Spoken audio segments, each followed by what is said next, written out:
Seigneur qui nous accueille dans sa maison, lui qui est Père, Fils et Saint-Esprit. Amen. Venus de près, un peu plus loin que Mersvillers, tel que nous sommes, avec ce beau mois de juillet et ces quelques nuages du jour, c'est la présence de Dieu qui nous réunit ce matin, avec nos attentes, avec nos espoirs. Le Seigneur sait à quoi ressemblent nos vies, il nous connaît, chacune et chacun d'entre nous, venus avec notre foi, mais aussi avec nos doutes du moment. C'est tel que nous sommes qu'il nous invite à le rejoindre. Et il a promis de ne jamais se détourner de nous, car il nous le dit à travers sa parole au livre des Éphésiens, chapitre 2. Vous n'êtes plus des étrangers, ni des émigrés. Vous êtes concitoyens des saints, vous êtes de la famille de Dieu. Alors ce matin, venu vraiment comme on a envie, en t-shirt, en claquette, en jolie chemise, comme vous le souhaitez, barbu ou pas, lunettes ou pas, plusieurs musiciens du jour, eh bien c'est avec joie que nous voulons bénir le nom du Seigneur ensemble en prenant le psaume 107 qui est sur votre feuille jointe et rendre grâce au Seigneur. Et vu qu'on est un peu moite-moite aujourd'hui, je propose que nous on démarre, on va dire ce qui est en caractère normaux et je vous invite à vous tous qui êtes de cet autre côté de l'assemblée à dire ensemble ce qui est en gras. Donc c'est nous qui démarrons. Rendez grâce au Seigneur car il est bon. Ceux que le Seigneur a défendus en témoignent.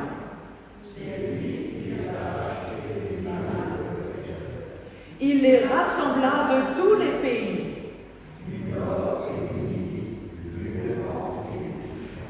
Certains erraient dans le désert sur des chemins perdus. Ils sentaient leur âme défaillir. Le Seigneur les a tirés de la détresse. Qu'il rende grâce au Seigneur de son amour. Et c'est avec reconnaissance que nous voulons chanter le Seigneur avec le premier cantique au numéro 562 dans l'Arc-en-Ciel pour les internautes qui sont avec nous. Ils sont très nombreux, plus de 300.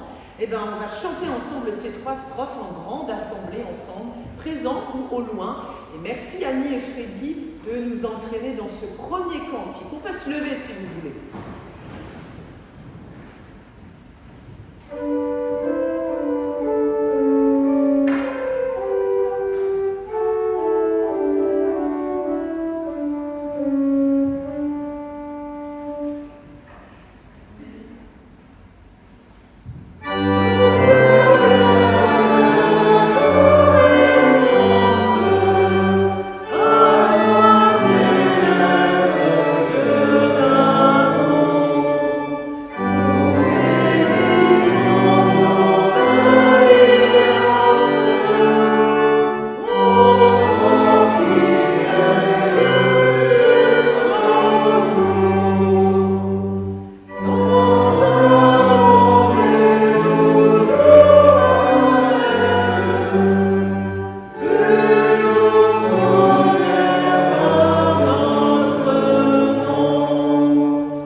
parce que lui aussi a envie de nous parler, car il nous invite à écouter sa parole, pas juste à l'entendre, à ce que ça fasse, vous savez, comme un courant d'air, mais à l'entendre vraiment profondément, à l'écouter, à la garder, à en faire quelque chose pour nous, à la transformer dans nos vies. Oui, Seigneur, nous sommes venus en ce lieu, en cette église, pour écouter ta parole. Dans ta bonté, Seigneur, tu viens toi-même à notre rencontre. Seigneur, nous reconnaissons devant toi, ici, debout devant toi, tout ce qui nous retient loin de ta parole, loin de ton amour, et qui nous sépare les uns des autres. Seigneur, écoute et prends pitié de nous, Kyrie eleison.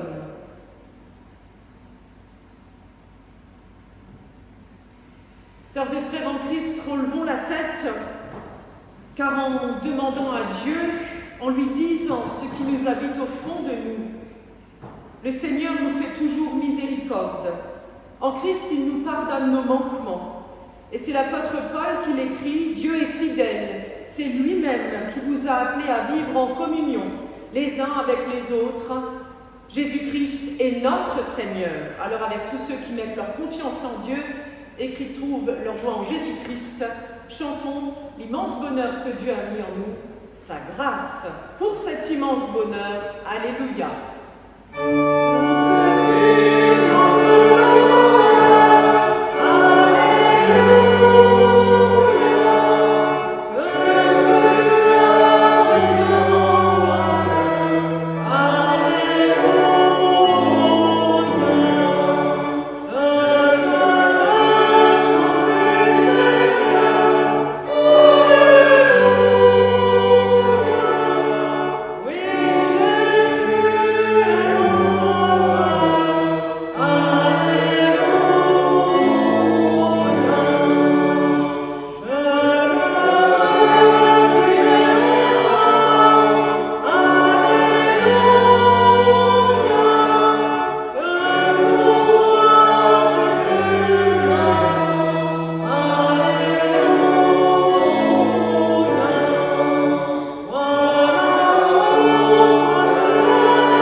Mais pour ce jour, je vous invite à faire une autre gymnastique que celle des jambes, si ça peut vous rassurer.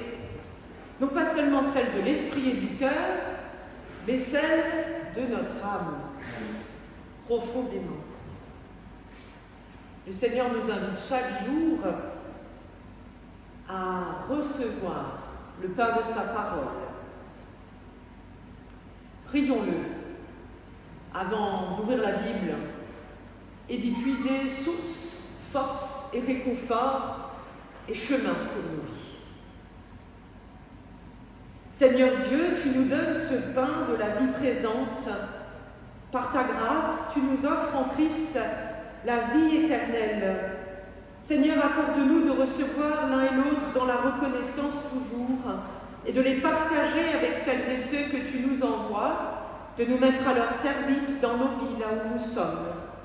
Seigneur, que les mots que nous allons entendre et partager soient pour nous source de foi, de témoignage, de grâce et signe de bénédiction, qu'ils nous ouvrent vers ton chemin.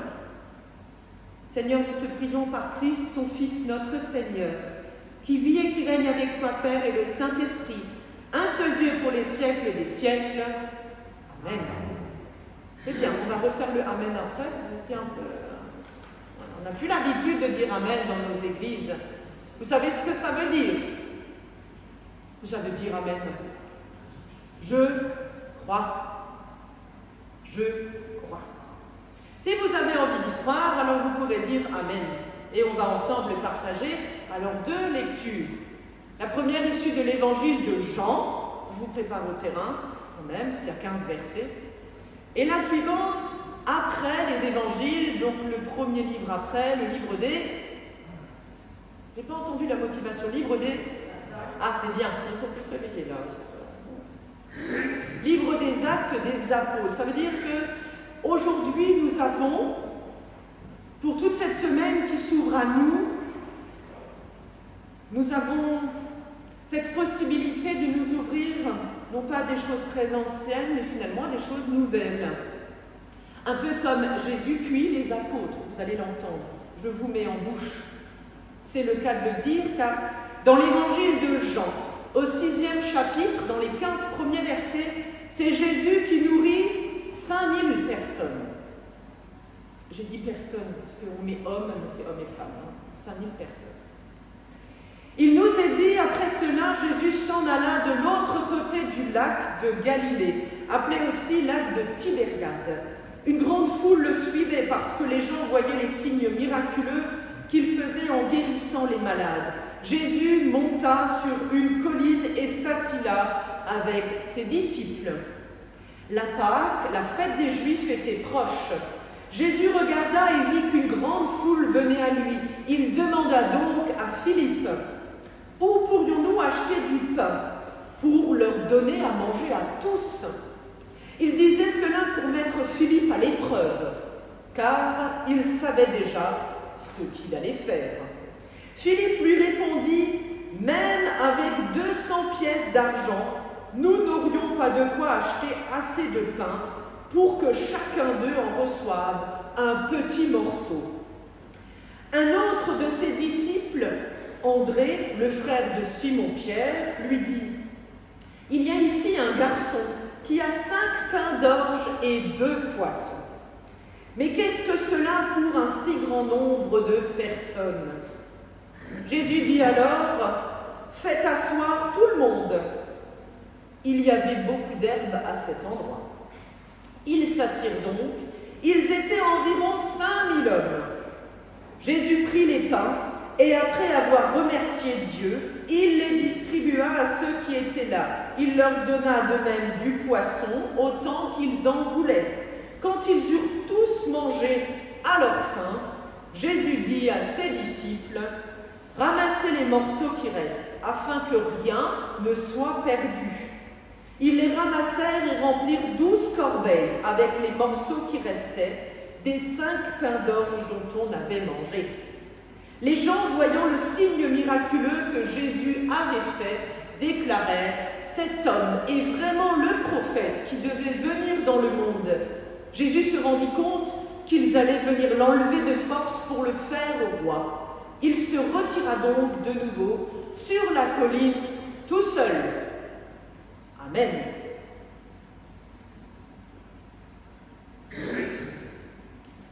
Vous allez comprendre pourquoi. Au livre des Actes, 2e chapitre.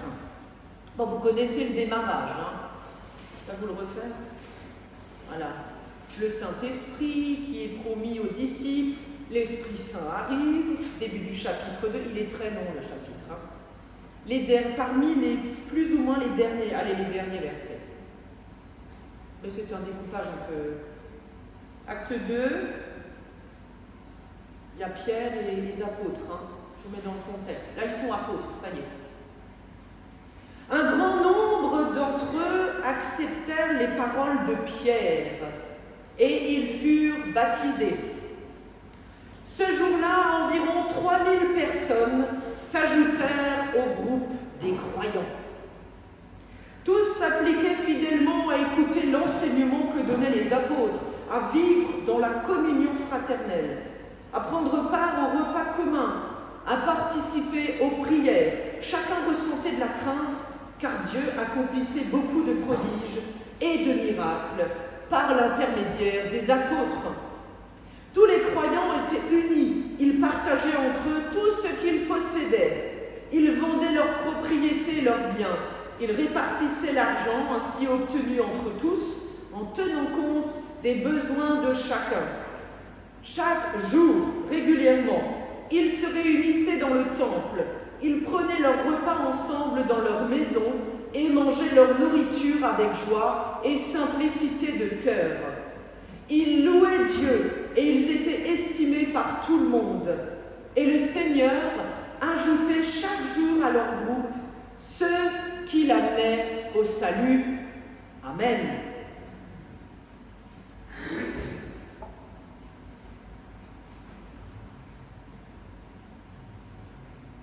Quel sportif, Jésus. On va chanter quand même, parce qu'il nous entraîne sur un chemin avec beaucoup de rythme aujourd'hui. Seigneur Jésus, mon roi, mon maître, le premier tu m'as aimé. Quand j'ai pu le reconnaître, à toi je me suis donné dans l'espoir et dans la foi. Tu promets d'être avec moi. Merci Annie de m'avoir suggéré ce cantique pour aujourd'hui, pour nous aider à cheminer après la lecture de ces deux extraits bibliques. Et dans l'Arc-en-Ciel, c'est le numéro dans la première édition, car il n'est plus dans la nouvelle. Dans l'ancienne édition, numéro 577, 3 strophes. Ô Jésus, mon roi, mon maître. Mais la mélodie, ça va vous dire quelque chose. Si vous le pouvez, on peut se lever pour entonner ce cantique.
Sœurs et frères en Christ,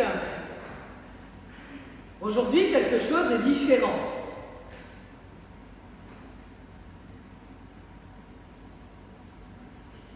On voit des gestes, mais chose est différent. Je ne sais pas qui a coupé ses cheveux cette semaine, pas moi. C'était il y a 15 jours. Quelqu'un a fait la barbe.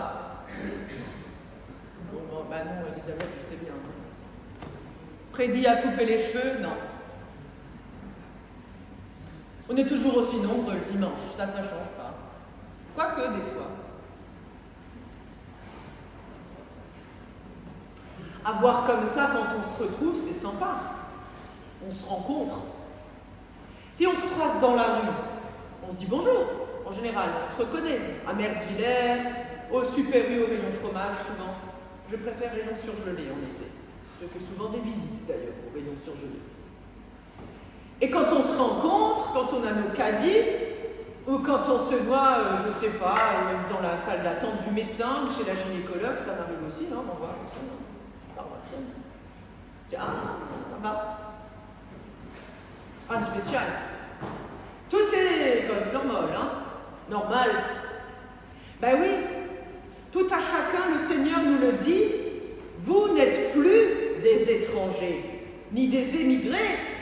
Vous êtes de la famille de Dieu, vous êtes des concitoyens des saints.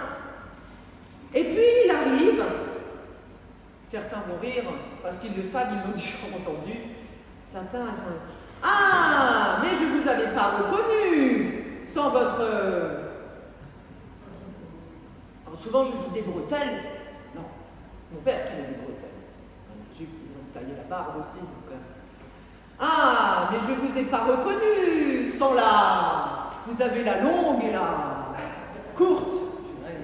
La courte aujourd'hui, il est un peu frais. Et puis en venant, je me suis dit, mais punaise, en fait, oui, bien sûr. Si nous étions sur cette montagne avec Jésus, qui gravit cette grande montagne où attend 5000, pardon, c'est ça? 5000 personnes, 5000 hommes et femmes, et enfants, bref. Bon, les aînés qui ont du mal, je ne suis pas sûre, voilà. 5000 personnes qui le rejoignent sur la montagne. Ah, franchement, pour le reconnaître, le Jésus, vous croyez qu'il avait une... Non. Non. Malgré tout, aujourd'hui, on dit on a besoin. Alors c'est vrai, il arrive des fois qu'on ne me reconnaisse pas. Quand j'ai pas l'âme. Et il arrive des fois qu'on me dit c'était une belle messe. Celle-là, j'aime beaucoup quand on dit ça. Je me dis c'est très honorifique quand même quand on dit c'est une belle messe. J'aime beaucoup, j'apprécie. Mais quand même, que ce soit la messe ou le culte, il y a toujours une... Et pourtant, quand Jésus va sur cette montagne, il n'avait pas de trucs blancs, noirs, bref. Qu'est-ce qui a fait en sorte qu'il puisse être acculé? On a bien compris. Acculé en haut de la montagne, il nourrit cette foule.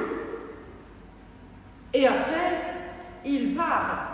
Tout le monde le reconnaît, mais pas à cause de son habit. Tout le monde le reconnaît, car Jésus savait y faire. 5 pains, 2 poissons, partagés par 5000 personnes. Quelque temps après, en un laps de temps ultra court, 3000 nouveaux baptisés et croyants, en peu de temps. Je les cherche. Alors vous le savez, le premier round de conversion a lieu de l'autre côté du lac de Galilée, Tibériade. Sur la montagne, Jésus, ses disciples à l'époque encore, pas apôtres, disciples, sont encore un peu...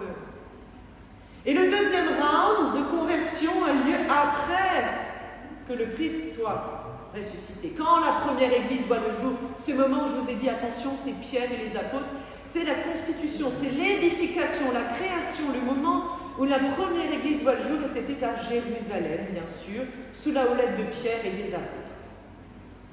D'un côté viennent à Jésus des gens qui ont faim dans leur corps. Alors franchement, vous croyez que ça, ils avaient faim dans leur estomac, dans leur corps. Bien sûr, ils ont entendu parler d'un type qui pouvait tout changer. Mais ils avaient d'abord faim.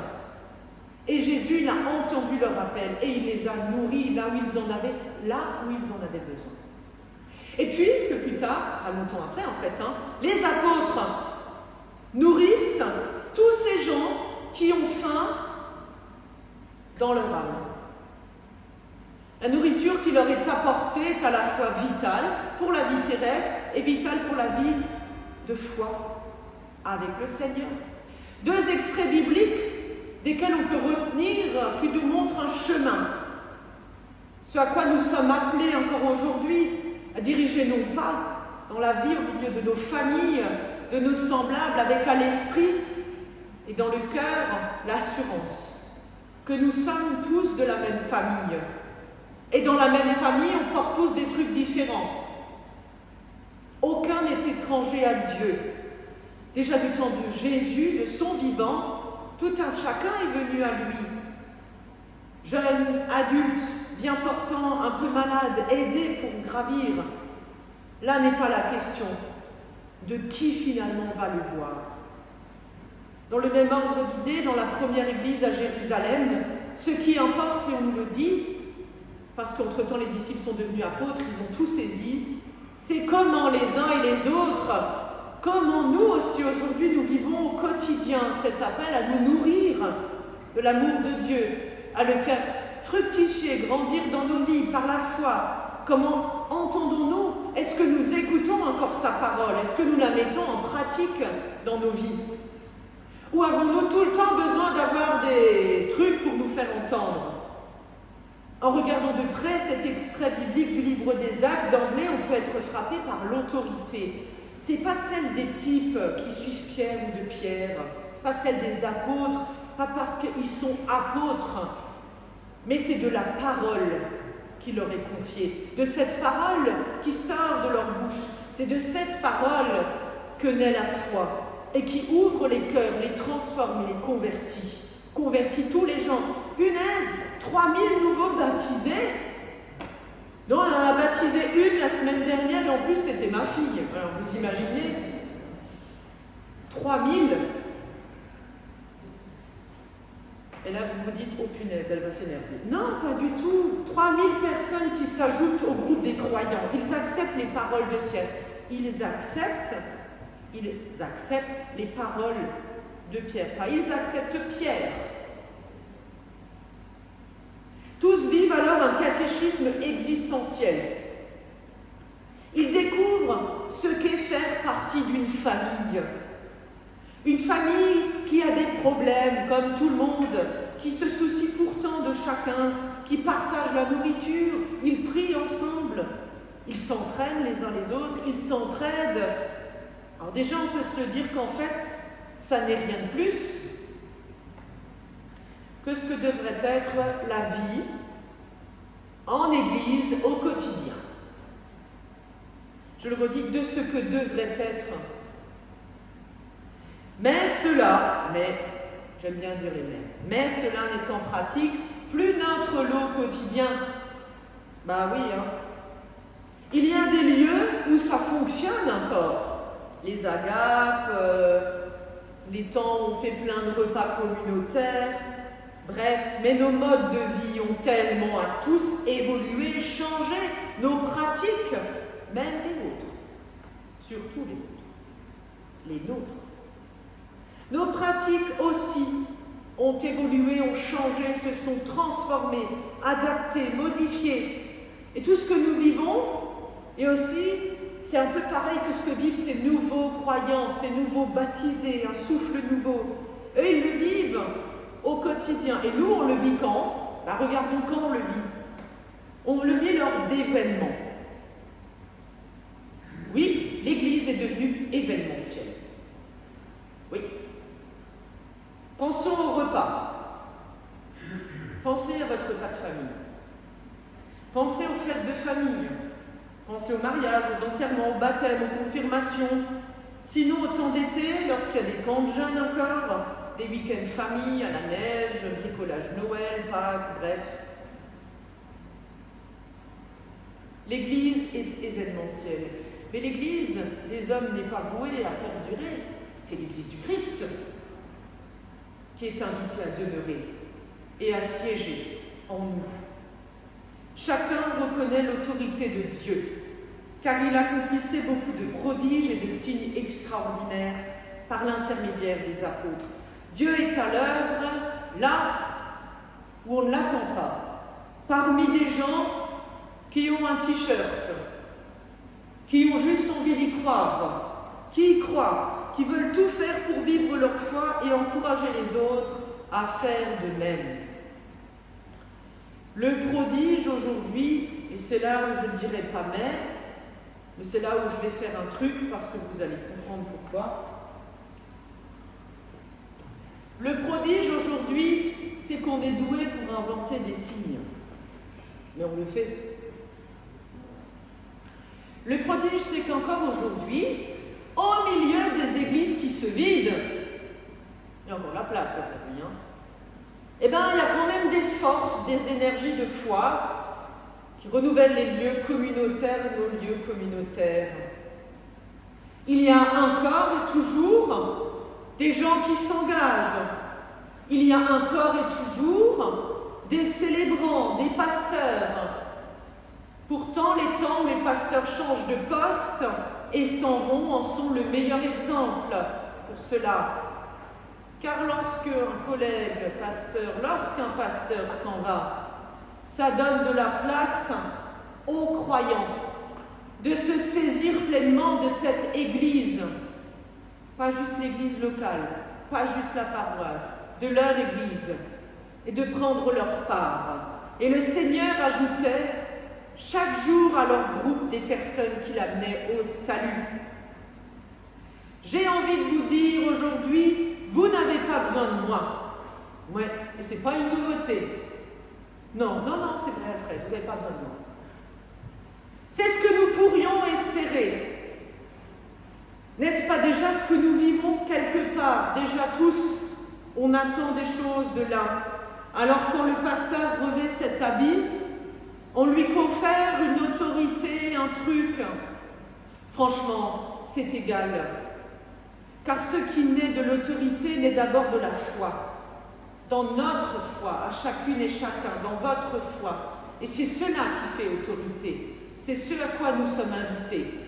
Pour dire notre foi, pour évangéliser, pour dire que Dieu aime chacune et chacun de nous, pour dire aux autres qu'ils ne sont pas des étrangers de Dieu, qu'ils sont aimés comme ils sont. Nous pourrions espérer que tout autour de nous, tous autour de nous, nous le fassions déjà. Mais non. Alors oui, il y a des choses qui se passent plus simplement quand leur pasteur met un habit. Ben, vous connaissez, en plus on tire chaud. Mais, j'enlève après. Mais franchement, des gens de tout genre, des fois, aujourd'hui, qui n'ont plus les codes d'antan de nos églises, de nos pratiques d'église protestantes, voire catholiques, traditionnelles, historiques.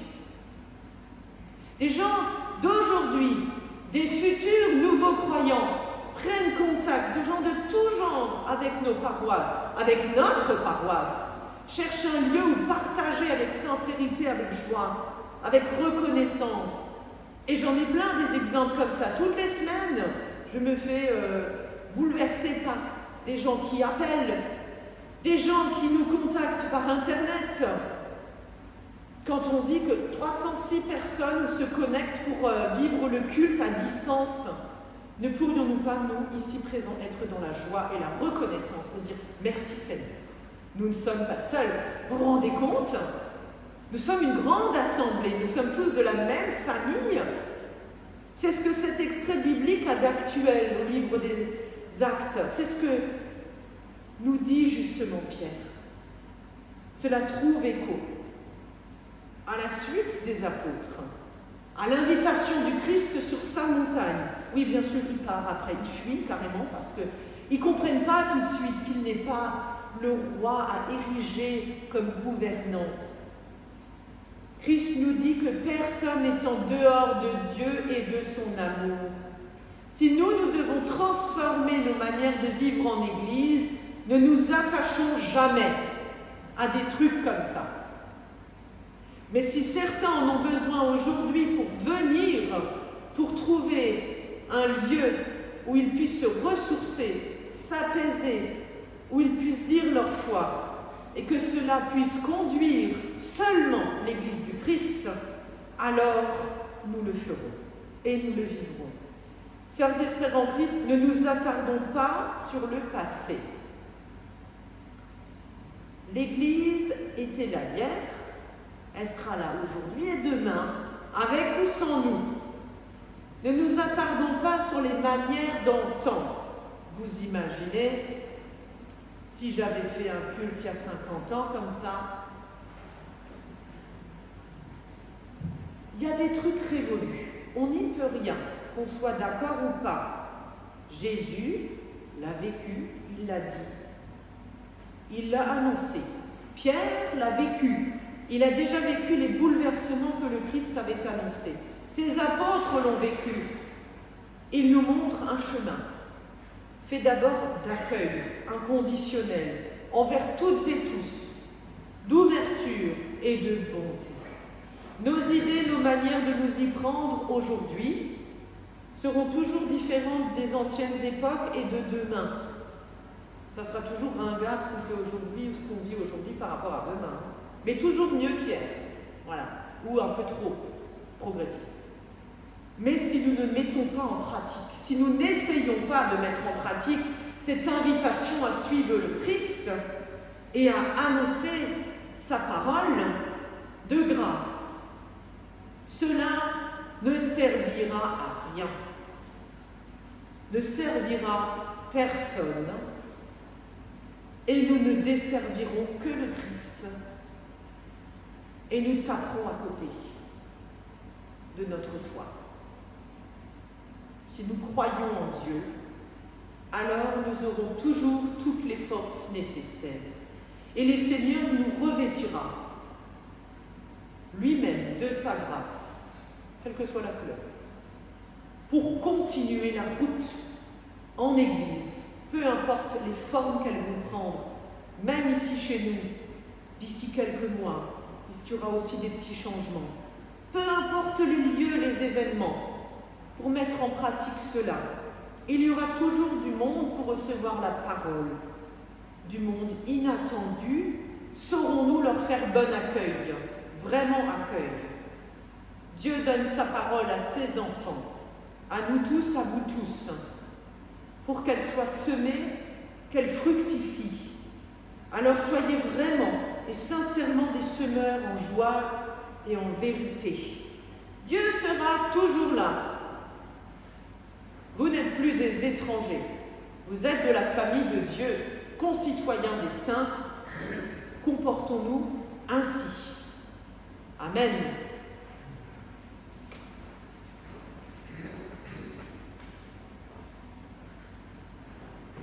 Nous allons faire un interlude.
Sœurs et frères en Christ, quelques annonces très courtes. J'étais en train de me rendre compte que je ne sais même plus, en fait, à part la date d'aujourd'hui, je sais 7, combien 23.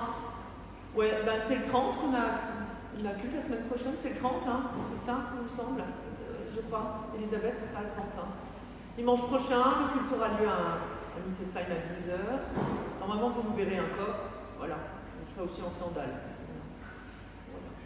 Il y aura un culte encore après, le 6, à Mertzwiller, 6 août, là, je me rappelle la date. Et le 13, vous me verrez. Pas. Voilà.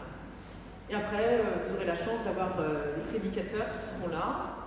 Voilà. Le 3 septembre, on n'aura pas culte à la paroisse ici parce qu'on aura culte tous ensemble, justement. On va avoir culte en commun, consistorial à Niederbronn, le 3 septembre, pour pouvoir accueillir notre nouveau collègue Jérôme Bauer qui vient sur le secteur du Witcherland et de Berenthal-Philipsbourg. Et donc, vu qu'il aura sa nomination et son culte d'installation au mois de décembre, vous imaginez, on a dit on n'allait même pas laisser ça comme ça, on va avoir un temps d'accueil.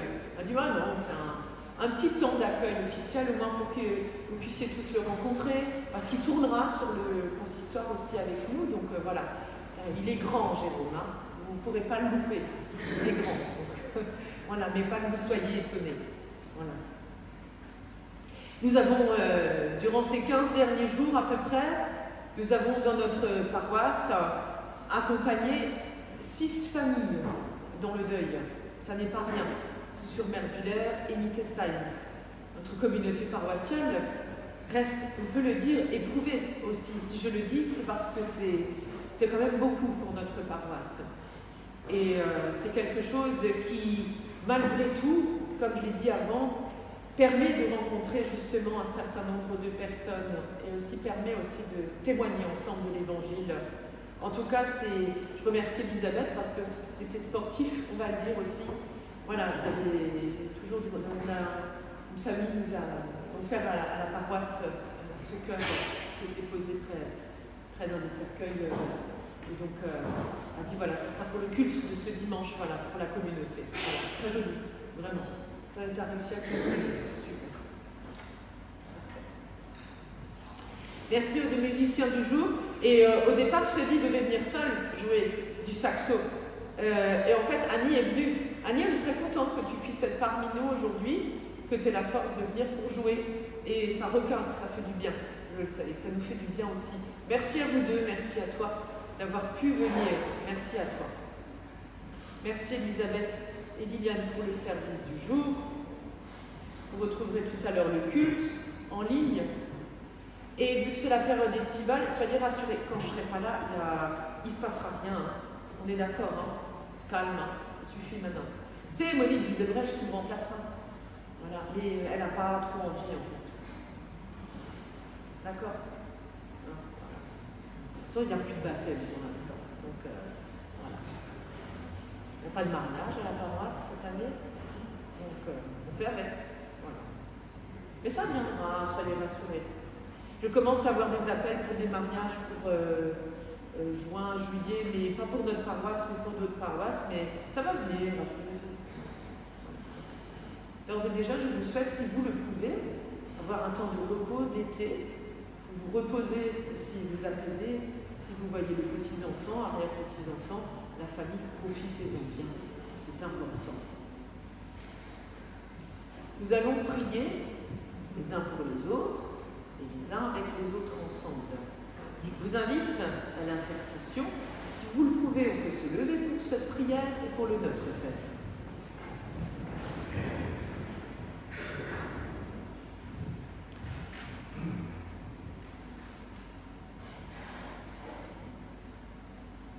Seigneur, nous voulons te prier.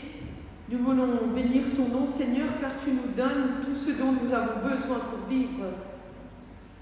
Tu nous donnes la nourriture et l'eau, la famille, les amis, l'Église, notre communauté paroissiale, où nous pouvons recharger les batteries, puiser de l'énergie et de la force pour continuer nos chemins.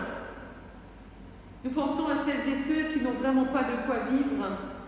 Apprends-nous à être attentifs et à poser des gestes de solidarité. Nous pensons aussi à celles et ceux qui n'ont personne pour partager leur vie, leur peine ou leur joie. Apprends-nous à ne pas les ignorer et à ne pas nous ignorer les uns des autres. Pensons à celles et ceux qui sont scandalisés par telle ou telle chose dans nos églises, dans le monde, dans notre société, en ce moment même, ou qui depuis longtemps le sont. Apprends-nous à vivre la foi qui vient de toi, dans la simplicité de l'espérance et de l'amour. Dans le silence, Seigneur, nous te confions ce qui nous tient particulièrement à cœur.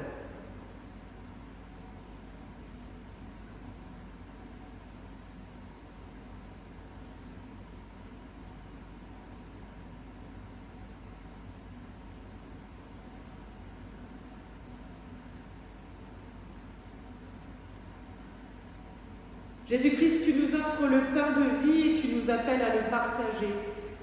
Accompagne-nous sur les chemins de nos vies.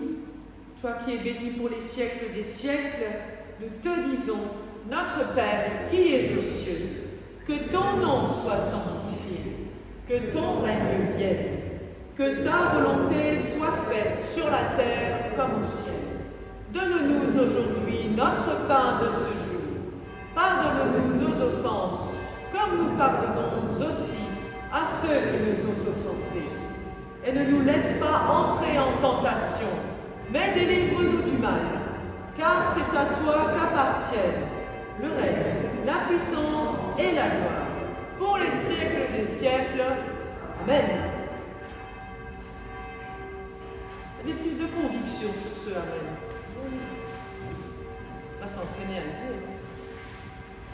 Sur ton Église universelle, que tu maintiens dans ton amour, Seigneur, que ta grâce fidèle descende partout en ce jour. C'est un chant pour bénir celles et ceux qui sont de la famille de Dieu et tous les autres qui viennent à Dieu. Alors, ayons à cœur de chanter ce cantique tel une prière, le numéro 522 dans l'arc-en-ciel, les 3 strophes, avec cette parole que l'Évangile se répande. Alors prions en chantant. Amen.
Amen. Si vous y croyez, bien sûr. Le dernier Amen, il sera bien. Il sera fort, il sera puissant. Parce que ce Amen qui vient de Dieu, c'est celui qui peut maintenant vous propulser vers la sortie de ce lieu, car ici ce n'est qu'une halte. Ça n'est qu'un lieu de pause, car il faut partir, gens, de tout lieu. Il faut sortir de cet espace pour aller vers la vie, pour témoigner et aussi pour bénir au nom de Dieu. Soyez les témoins du Seigneur avec la force que vous avez au quotidien. Soyez signes d'amour, soyez semeurs d'évangile. Soyez bénis, soyez gardés. Au nom du Père, du Fils et du Saint-Esprit. Amen. Très bon dimanche à vous toutes et tous.